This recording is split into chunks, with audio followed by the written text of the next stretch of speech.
Welcome back to the Venue Owner series of the Venue Success Podcast. This season is all about connecting you with venue owners from across the country so you can hear firsthand the lessons they've learned, the highs, the lows, and everything in between, and what's actually working and what's not.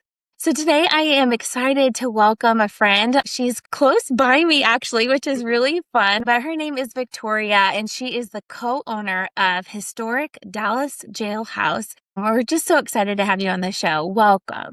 Oh, thank you so much. We're excited to be here. Oh my goodness. When I first moved to North Carolina, I would always get so confused when people are like, "Oh yeah, I live in Dallas." It was probably a good year or so until I realized that there was a Dallas that's Dallas, North Carolina, like Yes. really close to Charlotte. And I felt so stupid when I realized that they weren't talking about Dallas, Texas. You're not alone. We had to put a zip code on our inquiry form just to kind of get ahead of that because we do get Dallas, Texas inquiries pretty regularly. Oh my goodness gracious. I didn't even think about that. I would imagine that happens all the time. Oh my gosh. Well, I'm so excited to have you here. We've got some great content for you all, but as all of the listeners know, it is time for crazy stories with Victoria because people have lost their minds. Take it away, Victoria. Okay, so this is one of my favorite ones that we've dealt with yet. And every time you tell these stories, I just sit here and shake my head listening to the podcast because we've had something similar happen and we're only in year 4. This one was a Friday wedding. And the bride and groom were actually going to go to a courthouse and get married and then come back here for a reception. But they spent the morning with us at the venue getting ready, taking pictures, doing private vows and things before they go to the courthouse. So it was midday. I grab their champagne glasses. I go to wash them. There's no water. I'm like, oh, okay. We're in a city though, so there's resources. No one notices. I'm calling the town hall. We're trying to figure out what's going on. There's a water main break. And it's a weekday, so we're okay. I don't say anything at first. I have multiple bathrooms. I've only got about 3 people here. And we eventually get to the point that where the mother of the bride notices. And I'm just like, yes, ma'am, no worries. We'll address it. We'll take care of it. So I start getting a plan in my head about what we're going to do. And my plan is once the bride and groom leave, I'm going to start calling. And we got to get a portage on. We got to get a hand washing station. I DoorDash 40 gallons of water. The water's still not on when they go to the courthouse. I call Blair, my husband. I sent him to the site to figure out what's going on and get me a real ETA.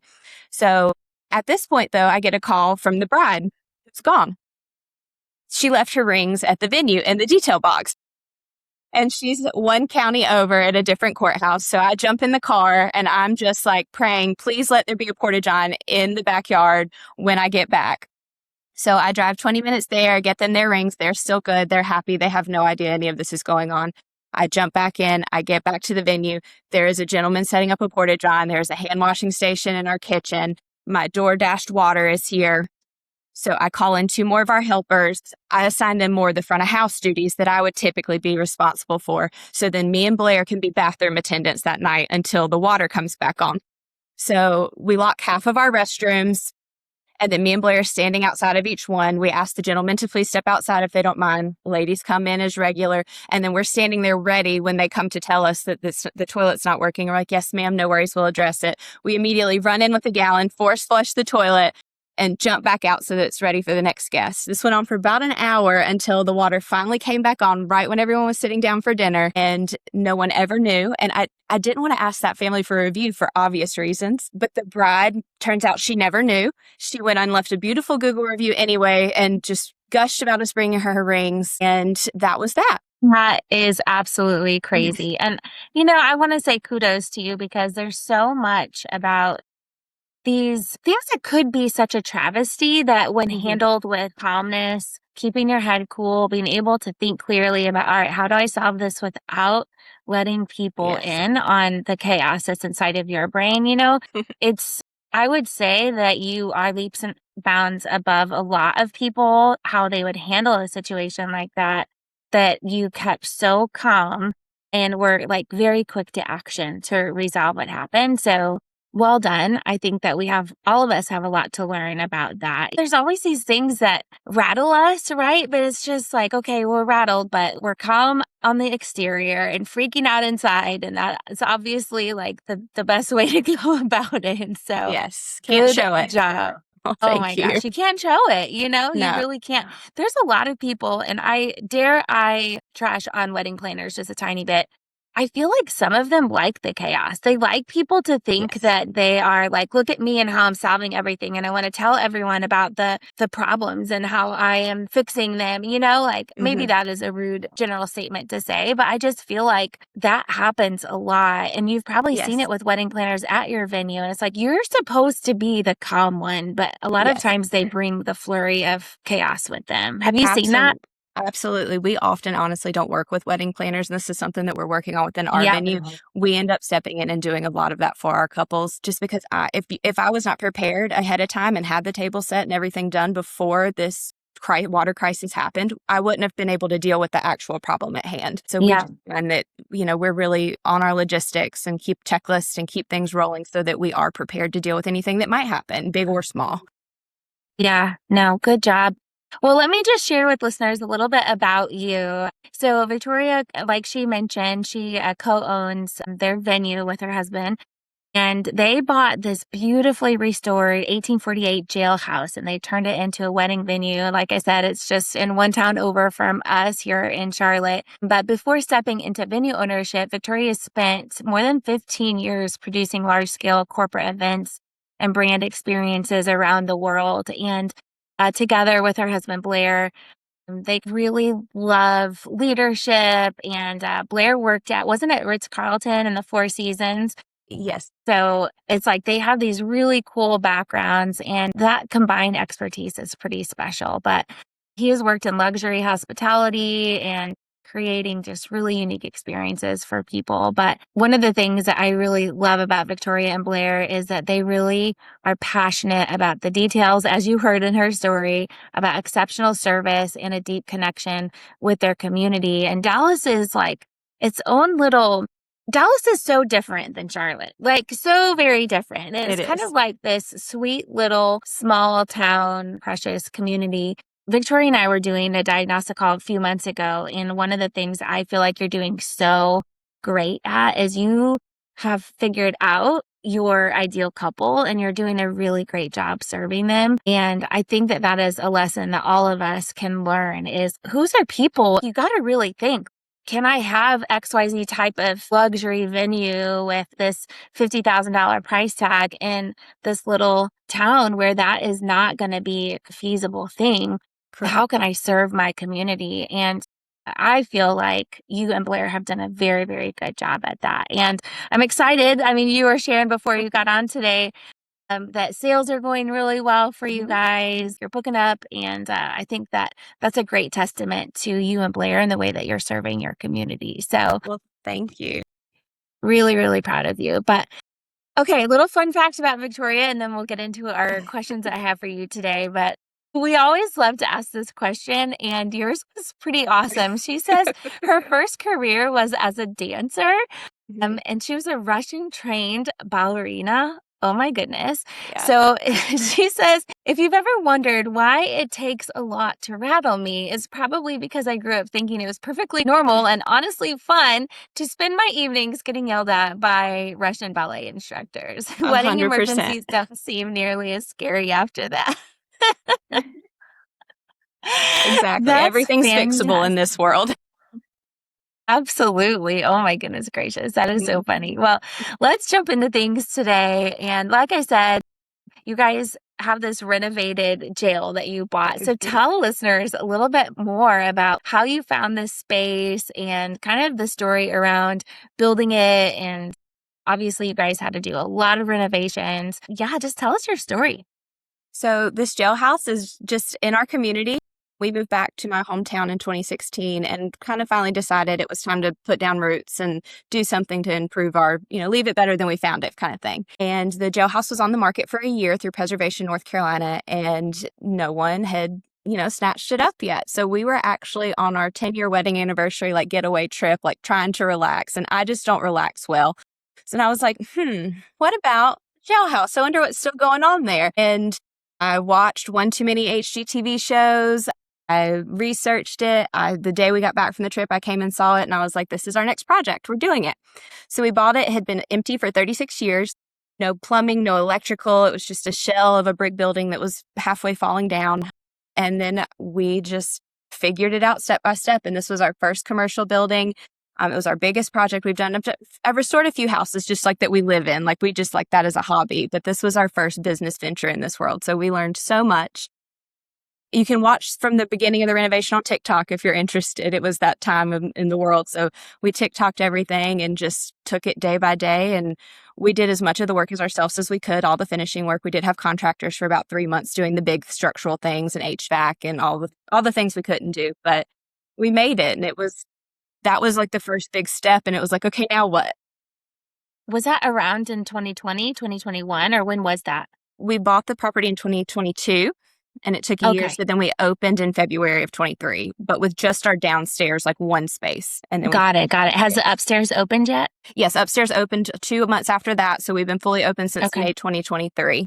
So talk to us a little bit about the challenges that you faced in the renovation. Like, what were some of the unexpected things or these hurdles that you guys had to face? It was like, oh my gosh, why do we do this? Like, what were some of those big moments for you guys? I do have a tendency to do everything the hardest way possible. We had to rezone, which of course is always difficult. And I actually live in I live in Gaston County, but one town over from Dallas. So getting to know everyone here, explaining what we're doing, showing, drawings and our plans and everything, and like impact on the local community and economic impact, all that. So we had to get all of that squared away. Then even just finding a contractor that would work on such an old building. And knowing like we didn't need a designer per se, I just needed the big work done. So finding someone to partner with on that and then continuing for the people to understand like, no, I need these circuits all different because like this is the bridal area, this is the DJ. Like I was here every day just trying to, make sure the chandeliers are hung the right height so that people don't hit their heads. Just all those little teeny tiny details that people don't think about that I'm so fortunate now and thankful that we did them on the front end. So like what we're going back over 4 years and adjusting is minimal so that we at least had that event hospitality, experience on the front end. So we kind of knew what we needed to retrofit to best fit our needs. Yeah. So when you guys were creating your budget for the renovation, how did you decide how much loan you were going to need? And did you guys find that you went over budget at all? I would say we were pretty good about that. Blair is a numbers guy, so he really keeps me honest about all of the things that we do in all of our projects. It was more of a situation like the building we got for a pretty good price just because it was empty and just hanging out here for so long and needed work. But it was more of okay, how much loan can we get? And then what can we fit into that loan? So then we were able to fit all the big things into that. And then, I painted every wall. I finished every floor, like anything that we could do that we did. But it also was still a time where, we had time to do those projects. Now we don't have Saturdays. We had Saturdays back then to come over and lay a floor or something. So yeah, that's Did you both have full-time jobs while you were renovating it? So Blair's always had a full-time, like he's my regular W-2 job. And then I've always been freelance. So it's project-based. But I did do more than a full-time workload up until probably a year ago. And we're slowly trying to cut back on that. But that's hard too, to leave something else that you've built and, transition. So we're working through that. It's a day by day, week by week process. Yes. Yeah. Well said. Yeah. It is very difficult, and sometimes it's like it's your security blanket a little bit too. You're like, a lot of venues are struggling right now. Like, what if our sales dip? There's always those little fears in the back of our mind, but I really see you guys doing such great things at your venue. So hopefully you'll be able to cut the ties with that soon. I'm cheering for you. We're getting close. Yeah, thank you. We're getting close. It's getting easier. Yeah, for sure. What is the thing that you feel like when people come to a jail? Well, this is a fun little side note. I don't know if I told you this when we were on your diagnostic call, but my mom also renovated a jail in Virginia. Did I tell you that? No. Yeah. So it's just it's such an interesting place to have a wedding. I think it's so awesome. How do people respond to it when they're coming? Like, do they want to know the story behind the jail? Do they mind that jail is in your venue name, or do they kind of embrace it? What is the experience that you're having with that? We definitely thought about the name forever. It was one of those things I felt like if we changed it, the local community would run us out of town. is just the old jail. Everybody calls it that. So we were like, we'll just embrace it and lean into it. So at least by that point, people know they're coming to a jailhouse. But when they walk in, it was the sheriff's home on the main floor. So it is more traditional, like wooden floors, plaster walls. So it does look more homey downstairs. Upstairs where I am now was the cell block. So it's a little bit more rustic. But, we're not for everybody, and that's okay. You've got to be a history lover to want an 1848 building. And we have a history wall. And everybody, again, just because it's a funny small town, everybody's grandpa would come in and say, "Oh, I was the sheriff here." And I'm like, there's no way. You're not 200 years old. So like we have a history wall with the official list and the dates, and we've tracked down some of their family and they've given us photos. So we just lean into it. And, in our I love it. Yeah, it's always been the old jail. So can't fight that. It's going to be that I way agree. anyway. I think that's a really good decision. I was just getting ready to ask you if you have a history wall, because I feel like, the venue that I owned was also historic, and I named a lot of the buildings around the outside of the main historic house after people that lived there. And I never was really sure if people cared about the history, and they Yes, they definitely do. out there that just don't have that character, right? And so I think being able to lean into that was a very good decision. So when you started, I know, it was kind of like a venue only space. And when we were chatting a couple months ago, I know you've been kind of brainstorming how to serve your couples at a deeper level. So talk about the transition that you have been on from venue only to more curated packages. And I like the way that you call them curated packages. We've talked a lot on the podcast before about the term all inclusive and how it's kind of lost its meaning because everyone uses it differently. So talk to me about that kind of evolution that you went through from venue only to these packages. Sure. Well, we just had to get open and get in town and meet everyone and see how they operate was kind of just our first, figure out what people want, what people are missing, what people forget to include, where we see loose ends or things we could make better. And I mean, even last week, I had 2 couples tell me they'd never been to a wedding. So once we start meeting people and seeing what they need, those folks need collections and packages. Like they don't know, and you have to meet people where they're at. So we just have slowly been watching, learning, gathering, and kind of just doing it in tiers of like, okay, you don't want to deal with the catering, we'll deal with the catering. I promise these are my friends. We've worked with them. They're going to do a great job.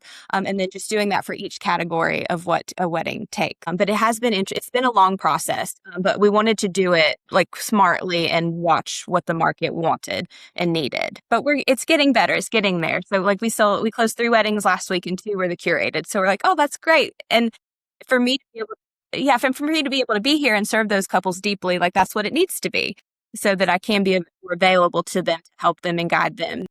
And we also created the space, like I've always been a creative entrepreneur. So I created the space as like a little bit what I like. Like, yes, it is for everyone and like the walls are neutral and things, but it was definitely kind of in my style and my vein of things that I love. So it being curated, like I sit down and listen to the couples and I'm like, let me decorate your bar. Let me make your sweetheart table extra special. Like figure out what's important to them and like really truly give them that curated experience. So it's still evolving, but it's been going well. Yeah. Do you feel that a lot of the couples that are coming to your space are price conscious, that that's the top priority for them? I would say probably 50-50. We're not a big venue. We're small. We can do 100, but really 70 is comfortable. So I would say they're more size, like guest count conscious, but then that does fall into price conscious in some cases. But we do have couples that do have a pretty strict budget, and I have no problem being bougie on a budget. We'll just sit down and figure out what's important to you. Or I have couples that really want to have a really lovely evening, but just with a small amount of people. So it's just really probably 50-50. Yeah, I think that there's a misconception that people that have small weddings are doing so because of a financial restriction. Sometimes it's just that people don't like crowds. They don't want all of that. They don't want the chaos. They want their closest friends and family. And I had people in the past that were actually like, I've got so much money left in my budget. Like, where can I spend it? I think that it's important to not assume that when people are coming to tour our venues and they have 50 people that they don't have resources for their event. So let's talk a little bit about kind of the background that you and Blair have in hospitality. And I know that you guys really care deeply about the customer experience. One of the big parts of that is being able to anticipate a client's needs before they even know it's a need. So, like, how do you take that background that you guys have in hospitality and implement some of those strategies into your wedding venue? Between both of us, our backgrounds, that's just so intertwined. Like, we really didn't realize that other people did not live that way. So that has been a learning curve for us here at the venue and working with other vendors. But we always use full names, always a warm welcome, fond farewell, surprise and delight. Just pay attention to the details and people's cues. Like, if we can do a final walkthrough, I love to do it with both of us together, me and Blair. So one of us is talking over logistics of things while the other is taking notes. And it's not even notes about the venue. It might be an aunt that might need an extra hand getting upstairs. If you hear that someone says that their favorite drink is Dr. Pepper and that you happen to surprise them on their wedding day with a 12-pack of cold Dr. Pepper in their bridal suite, or, Absolutely. like, just very small things can go a really long way. And I love that you guys are doing that in your business, because I really do think it's going to set you apart. I had recently had posted on my social media about sending thank you cards to people, because, Yes. you don't realize, like, we don't get a lot of real mail anymore. Yes. And I would, as the owner, like, it was a discipline that I felt I needed to be the one. I could have paid someone to write the notes, but to get a handwritten note from the owner to a couple saying, thank you so much for choosing my small business. And we're Yes. so excited to work with you, and we're going to blow your socks off. Just something that they're like, oh my gosh, the owner sent me a message. Yes. It cost me a stamp and a little bit of Absolutely. time. So, Yeah, always handwritten thank you notes. Always will throw a Polaroid in there too if we send it after the wedding. If they want a late night snack, do cookies and milk. Like, it's such simple little things. I put a pack of little to go tissues on every mom's chair. Just those little things, and they don't cost a lot, but they mean so much, and that's what they remember definitely about their wedding day. And not just the couple, the family too. yeah, for sure. And yeah, I think that's actually really well said, because sometimes, when we go the extra mile with the moms, and I always have my eye on the dads too, because I feel like they're a little, like, behind the scenes a lot of times. The moms are kind of front and center and they put themselves in that position, but the dads are feeling all the feels too. And I know Absolutely. whenever I would produce a wedding, I was always very intentional to go to the dads and be like, hey, bud, how you doing? I know that this is a lot. You're only Yes. little girl getting ready to get married. Like, how are you? And just taking 2 minutes to say, how are you? Even that, you would be surprised how few people take the time to do that. And kindness doesn't cost anything, No, not at all. And making sure we always make sure everyone knows our name, if they need anything, to who to find. Yeah. It's simple things that make a Yeah, huge difference. absolutely. I love it. Let's just transition things a little bit of technology, AI. It's the buzzword obviously right now in the wedding industry. And how are you using technology in any form, actually, maybe not just AI, but how are you using technology in your business? What are some of those key maybe platforms that you guys are using, or maybe it's things that you've created yourself to really help you streamline your business? So we're both millennials, so we grew up with all of this. I mean, we knew the world without it, but we did grow up with all this stuff at our fingertips. So I do think that gives us a little bit of an advantage on some folks. It's non-negotiable for us to involve it in some way. And AI, we don't use it as anything for decision making. It's definitely a tool for us. And with both of us still having full-time jobs when we started this, we knew that we had to have everything automated as much as we could, or in place so that we could quickly personalize and send at just a moment's notice with as few clicks as possible. So CRMs, anything like that, automated text, automated email funnels, really non-negotiable for us, but we would not be where we are without those today. Because if we had to sit there and send every single text, we would never reach the end. Yeah, for sure. So automation, so you're saying more on the front end of things, like on your website, having a funnel created for people getting follow-ups. Yes. So we use all pretty much we approve it before we send it, but everything on the front end is automated as much as it can be. Now, once the couples do book with us, we do take a little bit of that out of it, and it is more personal. We do send like automated reminders for like payments and when meetings are and things like that. But really the front end of the business is what for us has been the hardest part of getting ahead of it and not letting it pile up. Because we hear constantly that people don't hear back from vendors and venues. And that blows my mind. I'm like, why? You've worked so hard in the space. Why do you not want people to come and see it? So we really never wanted to fall into that trap and get so far behind that we couldn't stay on top of it. So that all the automation, all of the AI has really helped so much. And even just me being a creative, I think in bullet points. I don't always think in complete sentences sometimes. So training a chat to just kind of be my assistant and say, hey, I need to do this, this, this, and it makes sure everything's spelled correctly and grammar's right, approve it, great, let's go, and send that off. So that's been just a huge help for me. You talk about having that front end automation, and obviously anyone that's listened to me for any amount of time knows that I'm a big fan of that because, I was listening on my walk this morning to the book Who Not How. It was just talking a lot about how an entrepreneur's greatest asset and the thing that they chase the most isn't often what people think it is. Like the immediate thing that probably comes to most people's mind is money, right? Like they don't want to be locked into some corporate ladder that's going to restrict their possibilities in their life.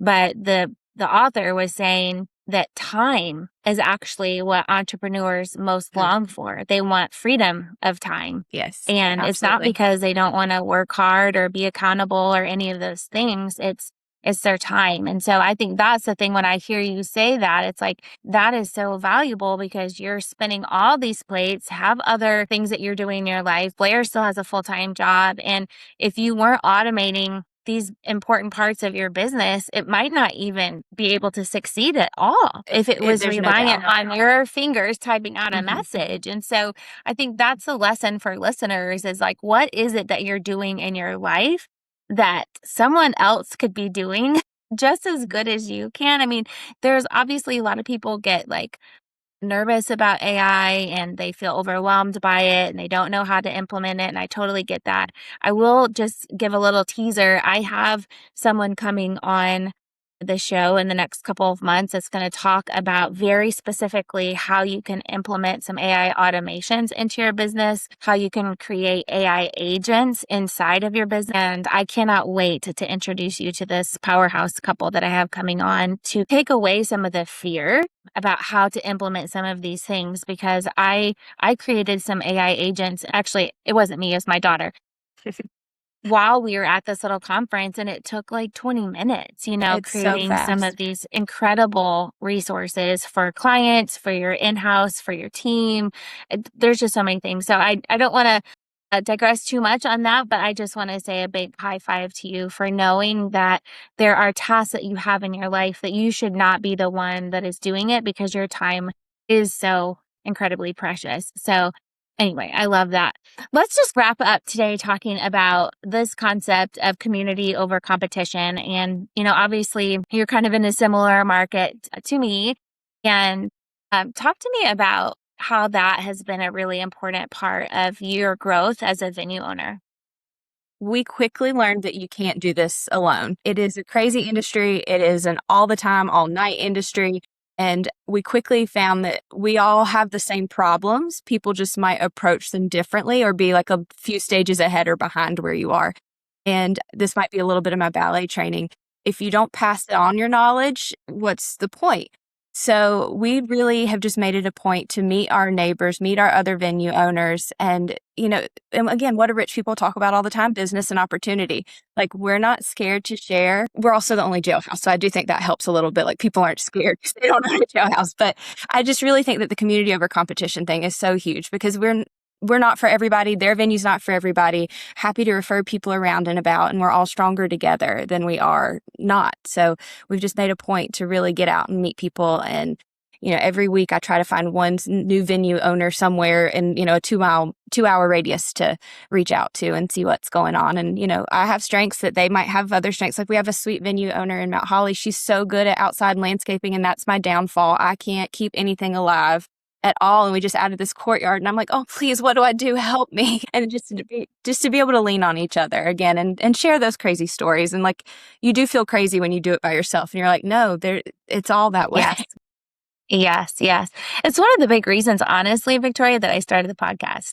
If I were to boil it down, it would be that, because I feel like we have our heads down working our tails off. We don't have a lot of free time, unfortunately. I think it's a very isolating, lonely job sometimes, you know, and it very is much. an incredible amount of work. If you're taking a walk and listening to the podcast, to be able to feel like, oh my gosh, I am not alone. There's people all around this country living a very similar life to us. And that, you know, and I wish that it was easier to get us all together to be able to sit in community with each other. But again, kudos to technology that we can listen to a podcast and feel a little bit less crazy sometimes. Absolutely. Yeah. So it's awesome. I remember when you guys opened a few years ago and I was cheering for you from afar.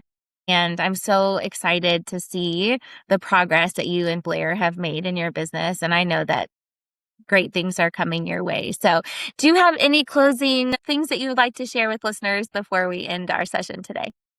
Just don't do this alone.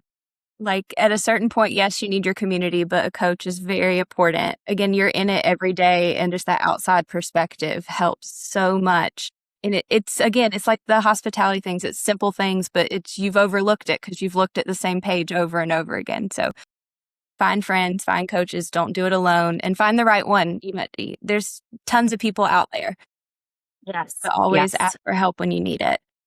Yeah, I think one of the best things about a coach is that they could expedite, some of them can expedite your success and help you as much as possible from falling in those potholes that a lot of times new venue owners, they don't know what they don't know at the beginning, right? Like I say that all of the time, and it's like, you don't know that you're headed down a path that's going to, you know, take you over a cliff. And it's like, oh my gosh, now I have to climb up this cliff and get back on the path.